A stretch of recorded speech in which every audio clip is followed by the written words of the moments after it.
Kambosos said he would retire Lee Selby tonight. I don't know. He raises his arms in the air as if he's won it. But I don't think, certainly on my card, that Lee Selby is ready for retirement just yet. I don't know. Good fight. Everybody's calmed down, which is nice to see, but Kambosos genuinely thinks he's got this. Who won? That would explain the lack of urgency or the lack of pressure in the final few rounds when he was backing off, but I think he just got outmaneuvered and outworked by Selby tonight. But yeah, that was a beauty. Really he certainly won the last round. So, and the round before that. I mean, it's ended up 8-4 on my card. You could, with a swing another way, have this now 7-5, in which case it's close, but I'm not sure how you can see that Kambosos. What fights were they watching? We'll see. Here, let's talk about it. Certainly fit. We're here real time. Yo, look what time it is. It is 6:39 p.m. Why is this card on this late? I've been here since like 2 o'clock, covering this card, watching this card. And then I started watching boxing like 11 o'clock this morning, the Marat Gassiev prelims. And then I gotta get at least a 60-minute power nap. So we're waiting for them to read the cards. I don't know who won. I wouldn't be surprised if it's a draw. A draw will be good for boxing. We'll talk about it. Please subscribe. Also, like the video. I'm not doing this for my health. And I'm going to keep saying that. Yuri Koptsev and Daniel van der Wiel. It goes down to them. Sky Sports has been on my ass. Going into those later rounds. I'm drafting up an email to them. It's like, listen, like fair use, that little FBI disclaimer up there, it's a right. Like, it's law. You know, so we got to come to some type of agreement. So basically, I'm going to ask them, like, listen, like, you got to give me a number. Like, how much content can I use? Like 10, 15, 30 seconds? Like, come on, man. Like, come on. Like, come on. Come on. We got to figure something out. You know? You know, we've seen it. I don't like how long it's taking them to get these scores together. So if you don't know, the winner of this is going to go on to be the mandatory for Teofimo Lopez, unified 135-pound champion. Now, me personally, I'm sorry, my personal opinion, and I'm not the only one. Teofimo Lopez is not an undisputed champion, even though he did beat. He should have been. Basically, if Loma wasn't made franchise, then we wouldn't have got Teofimo Lopez, but we would have gotten Loma versus Devin Haney. It wouldn't have been as much money, as much ratings, but it's just, you know, they look at them. Rounds. They look at the what they doing with those cards. I don't like it. Shake of the head. That's never a good sign. I don't like it. There's some bullshit with the cards, guys. But if there's a draw, that actually helps boxing in a way, believe it or not. The IBF is the most strictest of all the 4 major sanctioning bodies. WBO number 2, WBC number 3, and WBA. They're just fuck them. You know. So wait for these two, as you say. Teofimo Lopez only has one mandatory right now. Of action here in London, England. We go to the judges' score totals. Yuri Koptsev.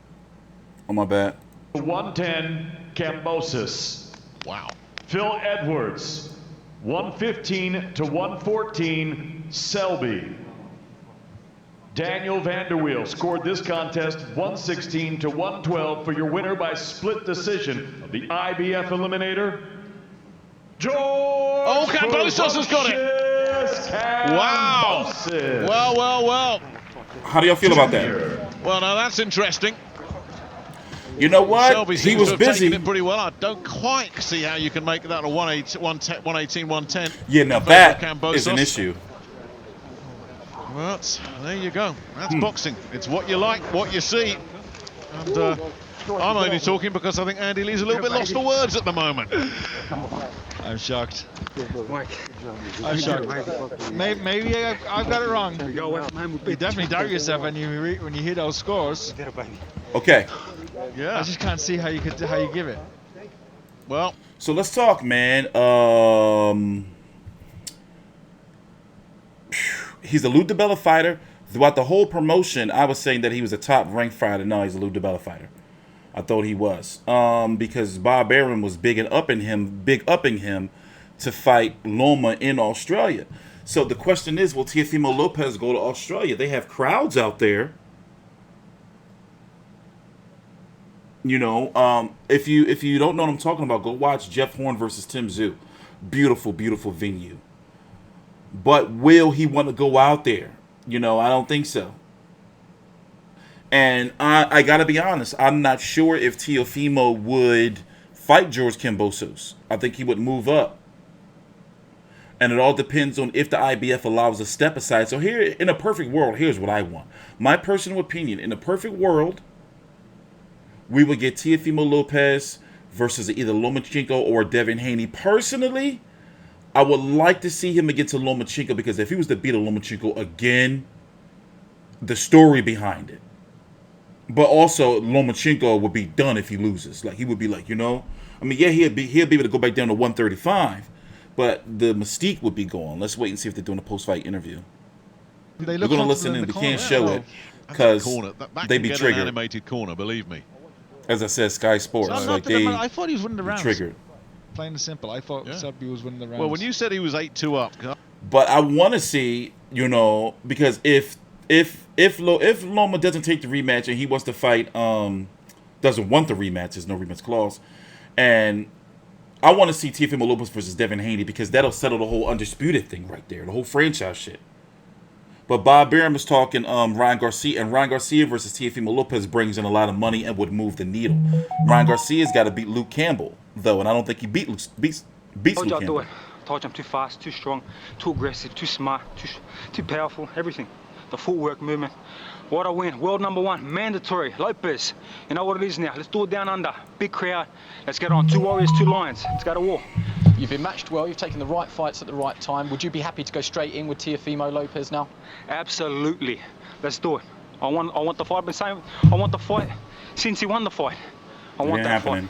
Man, it's a massive achievement, but there's so much more to go. I've got more work to do, and that's the fight I want next. Unified title shot. Just finally, you're a proud Australian, proud Greek. You've got friends and family all over the world. You're a dedicated professional. We haven't seen your family for a number of weeks. You got a message for everyone? Listen, I'm a proud Australian. When I said that yesterday at the press conference, I said I train overseas.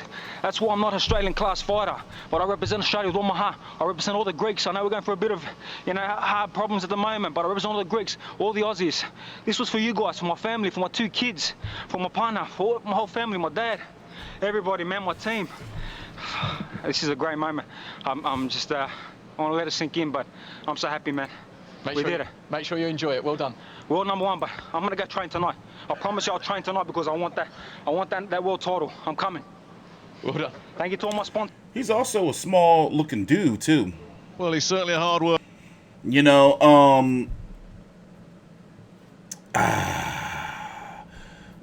it all depends on if he's going to really push the issue with the IBF.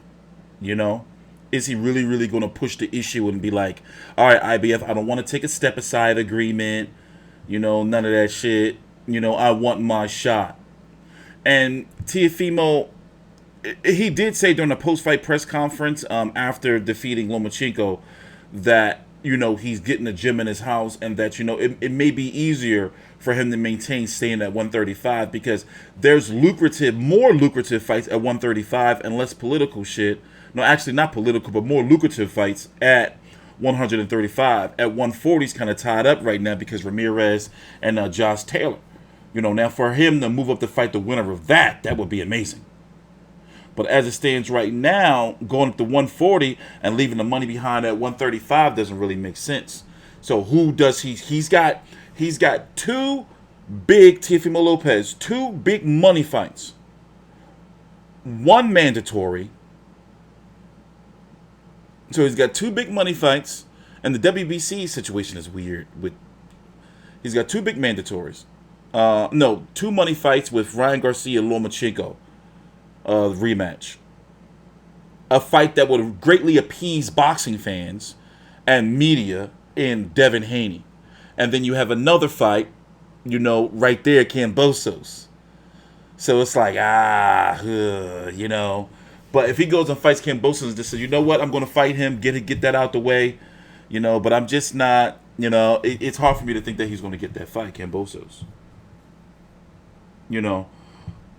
And, you know, next, maybe a step-aside agreement. I don't know. I'm TstreeT Controversy with FightView360.com. As far as Lee Selby, you know, where does he go? I mean, I just never really liked that style. And I cover all these Selby fights for like years now, and I just never liked that style. You know? It's just, he was looking huge in there.